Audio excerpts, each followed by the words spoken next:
Hey everyone, how you doing today? It's me, David, coming to you from my whiskey den here in Central Ohio. I hope you are having a good day.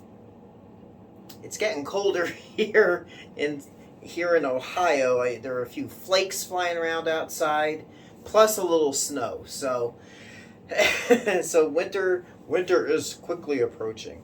I wanted to. This is like the first off. This is like the 10th time I'm recording this video because I want to make sure I get it right. And this isn't something I'm taking lightly. So with that in mind, I'm calling it a rant, but I don't feel like it's going to be a rant, but it probably will end up to be a little rant. So we'll see how it goes. Couple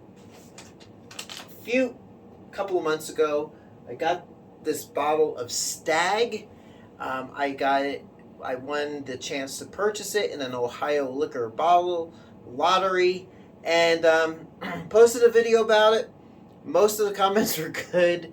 Somebody left this comment, and I kind of cleaned up the comment a little bit. Because it wasn't really grammatically correct. But so here we go. This person wrote, I'm not sure why, but wrote, from my perspective, you have a collection rather than a selection to drink. Do you even drink your bourbon, or do you just collect? If you collect, stop it. You are the problem with bourbon.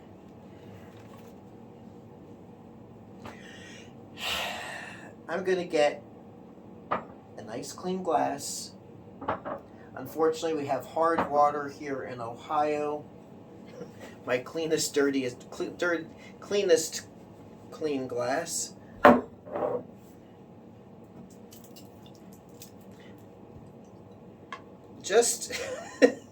I'm pouring myself a little bit of this Colonel E.H. Taylor, which is highly allocated here in Ohio.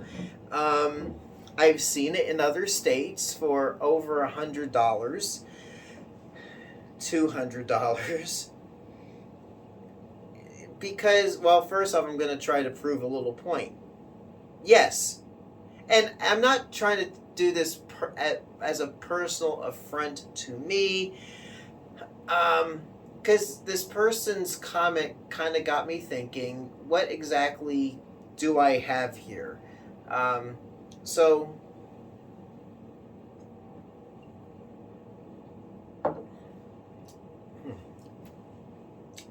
Yes, this is actual Taylor small batch. I didn't take the bottle and fill it with something else. Oh my gosh.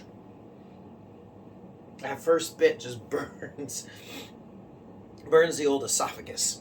That's my acclimation taste. Anyway, yes, I have a bourbon collection.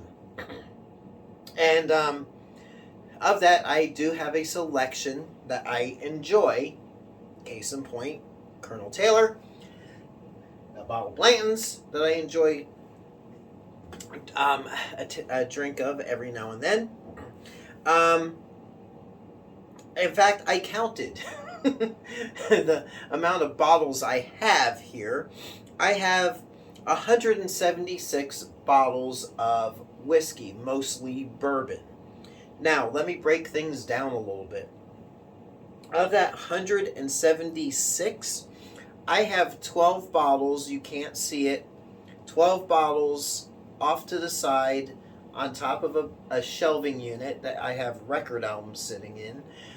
And those 12 bottles, except for one, will probably not be opened. And will just sit and be shelf ornaments. Well, why is that? I have a couple of bottles. I've got a bottle of Rebel Yell. Yes, Rebel Yell. Which is from a few years ago, before they rebranded to just plain Rebel.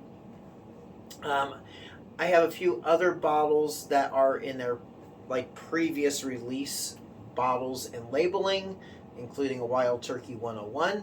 I have another bottle of Wild Turkey 101 that is signed by Jimmy Russell.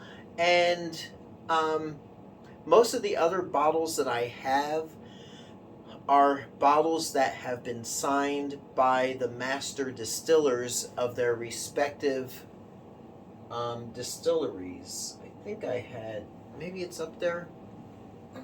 Yeah, I think it's up there. Sorry, squirrel. So those 12 bottles may eventually be opened and enjoyed, but right now they're not.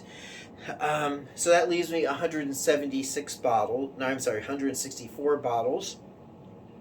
Of those, let's say 164 bottles, 79 are opened, which means 85 bottles are not opened, which is about equal. It's like a 50-50 thing. Now the reason why I haven't opened some of those bottles, I would love to open some of those bottles, but I don't want too many open bottles, because as you get more air into, theoretically, more air into a bottle of bourbon, it opens up more. And then I find as it gets closer to the bottom, I don't really enjoy it as much because it loses a lot of that bourbon-y quality to it, as it were. So I'm kind of careful with how many bottles I want to have open and enjoy. And I'm not going to itemize what I have open. There's bottles that are just standard off-the-shelf bourbons. There's stuff that I can't get here. There's stuff, that I have duplicates of stuff I really like, that I'm going to save. I've enjoyed a bottle or two of that. Then I finished those. Like the Johnny Drum, it's my favorite bourbon. But I want to be able to enjoy it. So I'm going to kind of go through some of these other bourbons first and finish those off. Not because I have to, but, because I want to.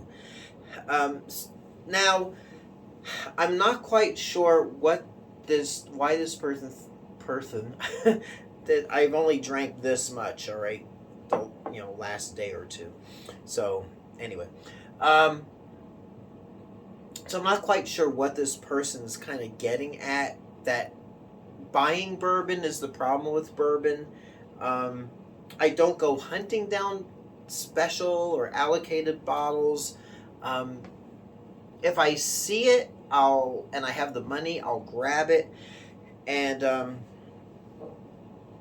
that's how I got this, how I got Blanton's, how I got Weller, and some of the other ones. And a lot of the other bourbons that I have are, like I said, they're not available here, or they're from micro distilleries in other parts of the country. We take road trips, and I'll pick up something local to the area. It's something I've done for years. Latest trip we took was down to Louisiana, and I got a bottle of that Sugarfield bourbon. I also got a bottle of, I think it's called Malek, Louisiana rice whiskey, which I'm looking forward to trying here on the channel at some point. But I want to make sure that a lot of these bourbons that I have open, kind of get them finished out. Now I will say a problem I personally have are the ones who camp out overnight, knowing that a certain allocated bottle or bottles are going to be delivered to their local liquor store or stores on a certain day, which is fine. We all have free will. I don't want to judge anybody. I'm not judging anybody, but why hoard? Let's say Blanton's.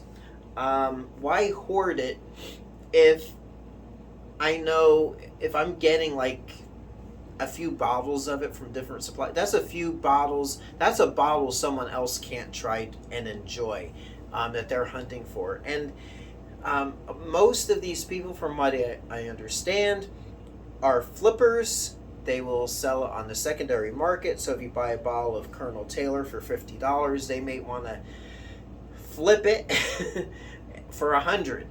And, that to me is not really fair. But, we live in a free enterprise system. And if that's how they make their money, that's how they make their money. Every bourbon I have, I enjoy it sooner or later. It is for my enjoyment and for the enjoyment of my friends who come over and enjoy it with me. So there you go. Hopefully this is the last time I'm doing this video. I have done it so many times. So, and I hope it comes out good and well, and you kind of get the point. And it's okay to collect stuff, whether it's bourbon, Beatles albums. I have a Beatles album collection. Case in point, I've got like 10 or 11 copies of Sgt. Pepper, mono and stereo, and from the United States and different countries, because I enjoy each of them, and it's nice to have different variations on hand. If you collect guitars, does that create an issue? Are you the problem with guitars? The logic to me doesn't make sense, that because I have a bourbon collection that, yes, I enjoy a selection of, that I'm the problem with bourbon. The logic doesn't quite make sense. So, yeah, maybe I sound a little defensive, but I'm not trying to be. I'm trying to be objective. And I think, out of fairness, if you are somebody who likes to hoard bottles of allocated bourbon, let somebody else enjoy that particular bourbon. You don't need to hoard it all. That's what I'm going to leave with this. So until next time, it's me, David, coming to you from my whiskey den here in Central Ohio. I hope your next pour is your best pour. We will catch you soon, and thank you so much for watching. Hey everyone, if you like what you see, please like and subscribe so you can be notified of future videos as they drop. Thanks for watching.